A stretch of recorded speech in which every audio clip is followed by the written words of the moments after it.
membacakan Bismillahirrahmanirrahim.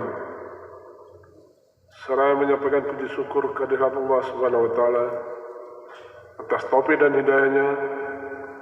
Maka pada hari ini Rabu tanggal 27 bulan Juli 2022,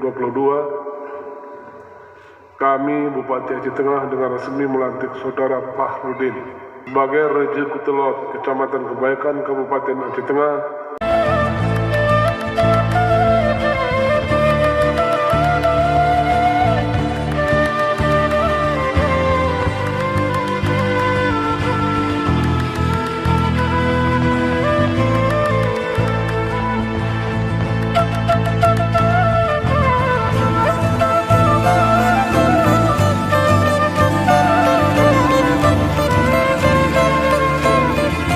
Kami seluruh pemerintah juga menyawahan Brigjen Kureja periode sebelumnya tetap beroleh Fahrudin. Gelombang 7 ini kusudaran, kini ingat-ingatan gelombang 7. Sarapa patah ini kuperin ku atas pemimpin barisan Tengku. Gelombang 7 tureh rasa kuatan di jemaah si menjadi ulu. Yang pertama rugi belanya. Nanpe yang kedua badan payah dulu.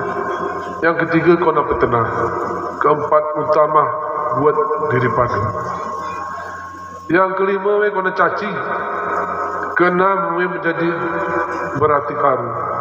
Yang ketujuh ide setan dapat mian kona ganggu.